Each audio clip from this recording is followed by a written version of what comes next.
Reçois de moi le parfum qui t'est dû, la beauté de ton nom, mon âme est perdue. Je veux n'être qu'à toi, Jésus, je t'aime. Reçois du peu que je trouve à donner, tout l'amour que mes yeux n'ont pas su te montrer. Je veux n'être qu'à toi, Jésus, je t'aime. Rien n'est plus beau que ton nom, rien n'est plus saint que le sang du pardon. Je veux n'être qu'à toi, Jésus mon roi. Je ne veux rien que vouloir te louer, adorer ton saint nom et ta fidélité. Je veux n'être qu'à toi, Jésus, je t'aime. Je veux porter la vie à ta croix, les pensées de mon cœur dans le cœur de tes doigts. Je veux n'être qu'à toi, Jésus, je t'aime. Rien n'est plus beau que ton nom, rien n'est plus saint que le sang du pardon. Je veux n'être qu'à toi, Jésus mon roi.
c'est mon secours.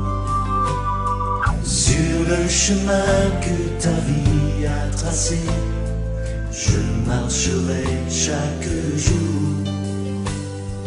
Garde mes yeux les attraits de ce monde, garde-moi près de la croix,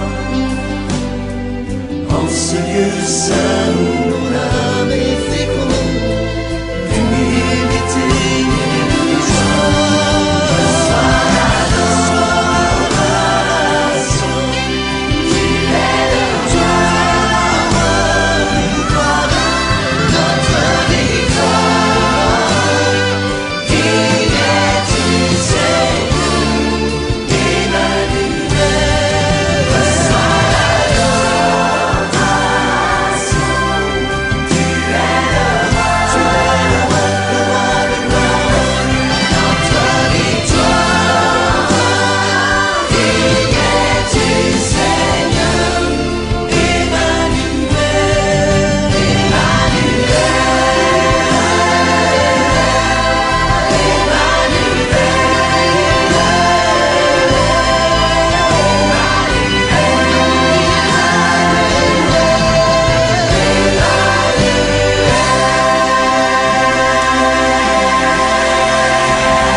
Dieu avec nous.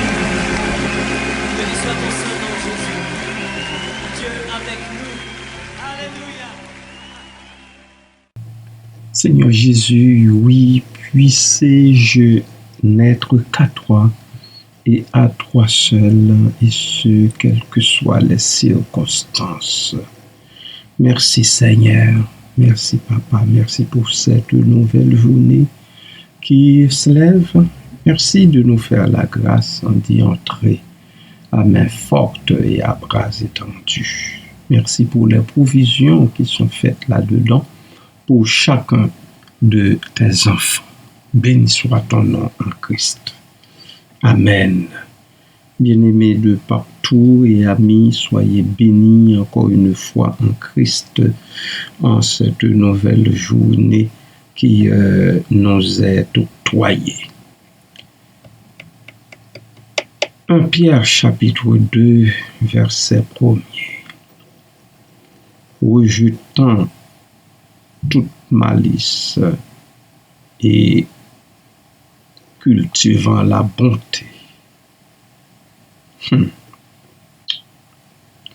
Le premier verset de 1 Pierre 2 présente un appel puissant à la transformation morale.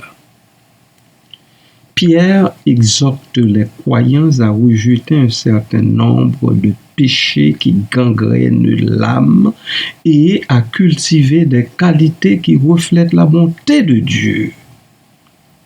En décortiquant ce verset, nous découvrons une feuille de route pour vivre une vie chrétienne authentique et épanouissante. Rejetons les vices. C'est la première partie. Quels sont-ils, ces vices? La malice. La malice. Qu'est-ce que la malice? Intention de causer du mal ou de nuire à autrui. Elle se manifeste par des actes blessants, par des paroles cruelles et des pensées malveillantes. La ruse, eh bien, c'est la tromperie intentionnelle pour obtenir un avantage personnel. Elle se traduit par des mensonges, des manipulations et des stratagèmes sournois.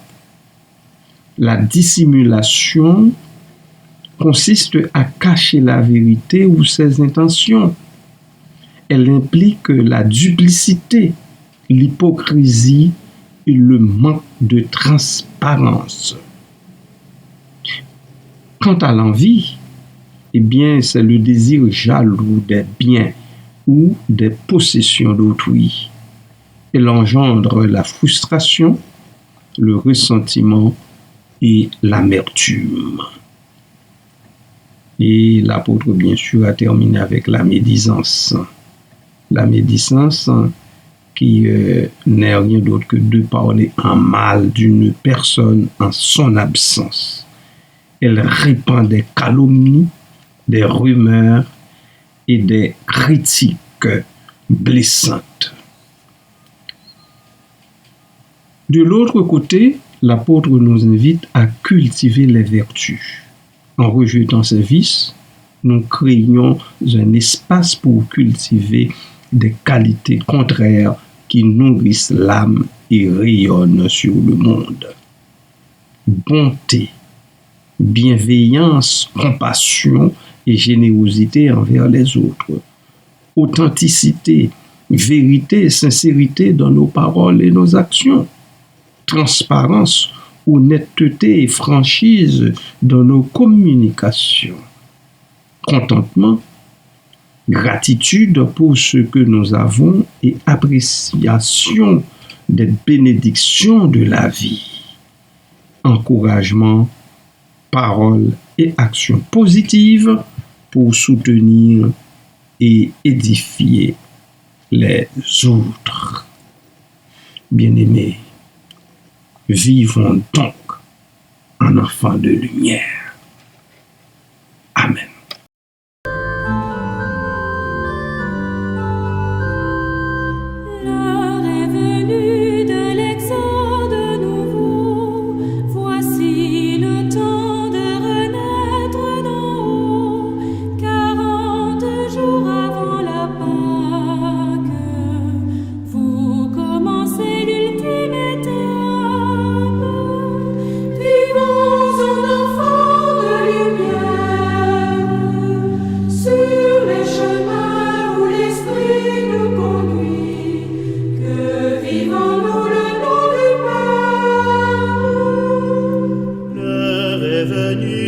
Sortir du sommeil, voici le temps de la peine au désert.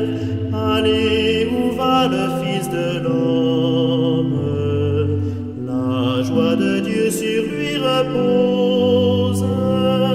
Vivons en enfants de lumière, sur les chemins où l'Esprit nous conduit. Que vivons-nous le nom du Père. L'heure est venue d'affermir votre cœur. Voici le temps d'espérer le Seigneur. Il est tout près, il vous appelle. Il vous promet la vie nouvelle. Vivons en enfants de lumière, sur les chemins où l'Esprit nous conduit. Que vivons-nous le nom du Père. L'heure est venue de courir vers la vie. Voici le temps de trouver Jésus-Christ. Il est présent parmi les pauvres. Il vous précède dans son royaume. Vivons en enfants de lumière, sur les chemins où l'Esprit nous conduit. Que vivons-nous le nom du Père.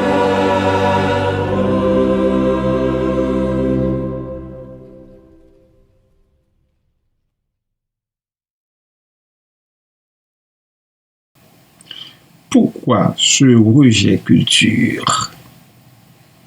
Eh bien, rejeter la vice et cultiver les vertus est crucial pour plusieurs raisons. Premièrement, grandir spirituellement. En nous débarrassant des péchés qui nous enlisent, nous pouvons nous épanouir dans notre relation avec Dieu et atteindre une maturité spirituelle. Deuxièmement, refléter la bonté de Dieu. Notre comportement devient un miroir de l'amour et de la compassion de Dieu, attirant les autres vers sa lumière. 3. Bâtir des relations saines la confiance et l'harmonie s'épanouissent dans des interactions authentiques et bienveillantes. 4. Contribuer à un monde meilleur. En répandant la bonté et l'encouragement, nous participons à la transformation positive de notre société. Voilà en gros, bien-aimés, les 4 bénédictions qui découlent de ce rejet culture. Comment pouvons-nous le faire maintenant?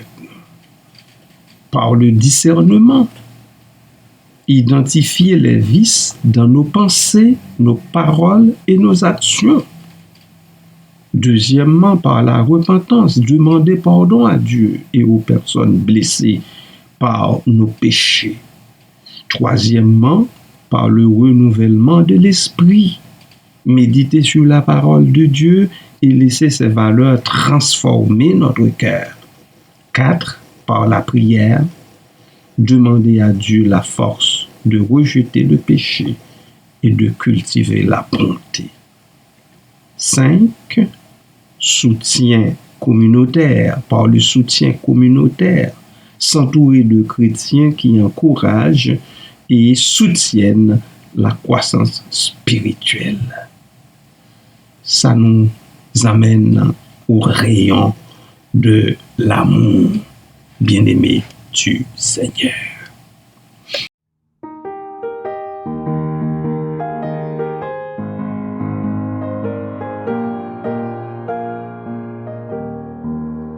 Les rayons de l'amour divin ont brillé sur ma route. Dès lors l'ennemi cherche en vain à mettre en moi le doute. De toutes mes obscurités, il ne reste plus trace. J'ai vu les célestes clartés, le Seigneur m'a fait grâce. Oui, ton amour, amour divin, ô mon Sauveur, s'est révélé. Il est pour moi ton racheté, ton amour divin.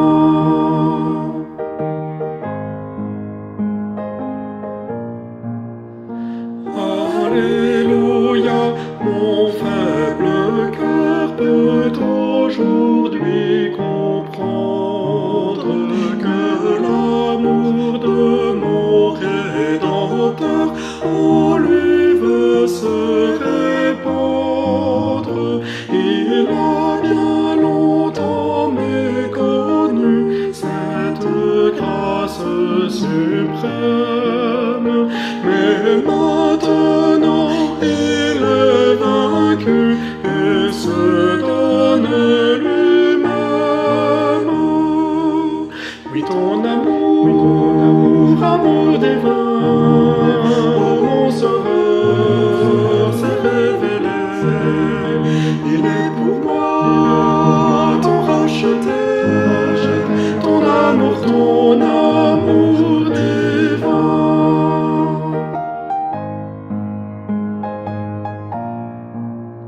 Qui dira de l'amour divin la grandeur insondable? Il est le baume souverain, le seul bienfait durable. Jésus, pour ce don précieux, que toujours je t'adore, que mes accents jusques aux cieux retentissent encore. Oui, ton amour divin, ô mon Sauveur, s'est révélé. Il est pour moi ton racheté, ton amour divin.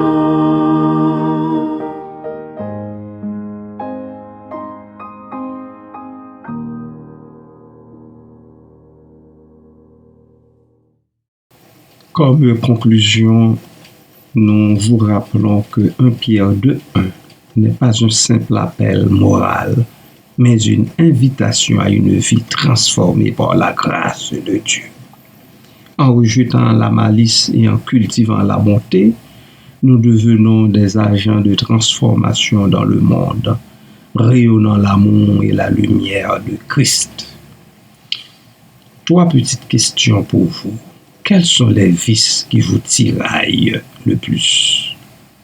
Quelles actions concrètes pouvez-vous entreprendre pour cultiver la bonté dans votre vie? Comment pouvez-vous encourager les autres à rejeter le péché et à embrasser la vertu? Les prochaines étapes consistent à commencer par une introspection honnête et aussi il faudrait identifier les domaines où vous devez rejeter les vices. Deuxièmement, demandez pardon à Dieu et aux personnes que vous avez blessées. Troisièmement, engagez-vous à méditer sur la parole de Dieu et à prier pour la transformation de votre cœur. Voilà, bien-aimés du Seigneur. Prions.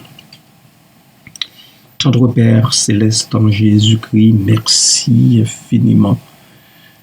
Merci infiniment d'avoir mis ces paroles dans la bouche, dans la pensée, sous la plume de l'apôtre Pierre. Papa, aide-nous, aide ton peuple à rejeter ces vices-là qui ne contribuent pas à notre avancement spirituel, qui ne contribuent nullement à notre épanouissement spirituel. Et aide-nous de l'autre côté à lutter de toutes nos forces pour cultiver, ô Dieu, la bonté, l'amour, l'authenticité, à témoigner de toi en toutes circonstances. Merci Seigneur, merci Papa, merci Père pour le retour, enfin d'avoir accompagné comme je te l'avais demandé ma sœur Marlene Joseph Ali en Haïti et tu l'as ramené en bien. Merci Seigneur, merci. Elle m'a appelée toute joyeuse pour m'annoncer son retour après ce séjour en terre natale. C'est une grâce, toute une grâce. J'en bénis ton Seigneur. Je remets entre tes mains le retour de mes autres frères et sœurs entre tes mains, dont la sœur Jacques. Seigneur, ma sœur Ruth Jacques, son mari, mon frère Guy Robert, mon frère Dane, et aussi, lorsque le moment sera venu, celui de ma sœur Dunia. Papa, accompagne toutes ces personnes sur le chemin du retour. Fais-leur grâce et miséricorde à cause du sang versé de Jésus-Christ. Merci Seigneur. Merci Papa. Béni soit ton nom en lui, à toujours et à perpétuité. Amen.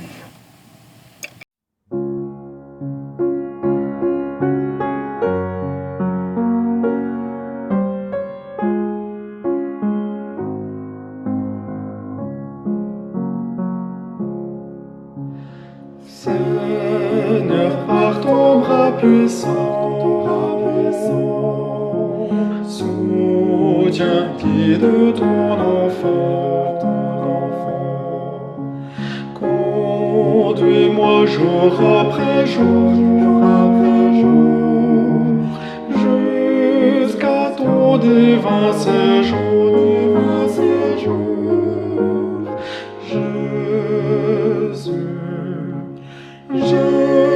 Jésus, vois mes luttes, ma souffrance.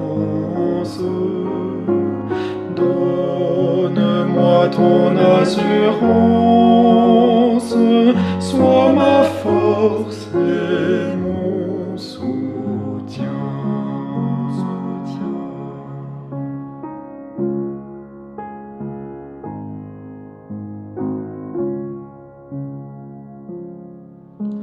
Si tu me conduis, Seigneur, si tu remplis tout mon cœur, rien ne saurait me troubler. Tu seras mon bouclier.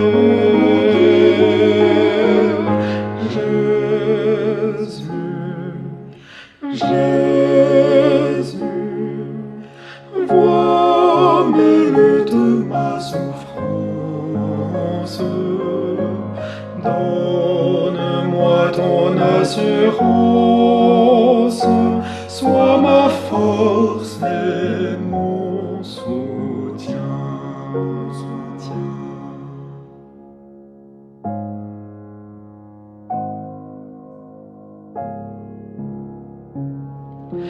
Seigneur, c'est de ton amour que j'attends jour après jour, le soutien, le réconfort qui seul rendent l'homme fort.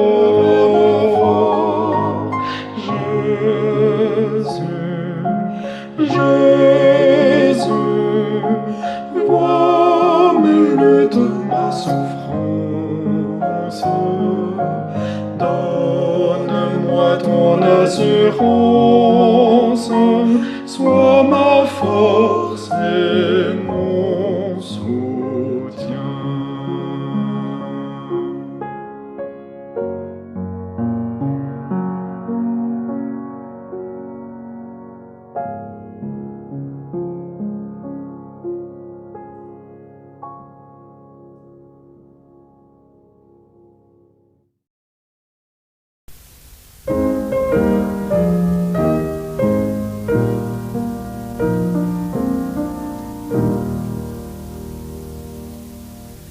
L'Éternel te bénisse, l'Éternel te bénisse et te garde. Fasse lever la lumière de sa face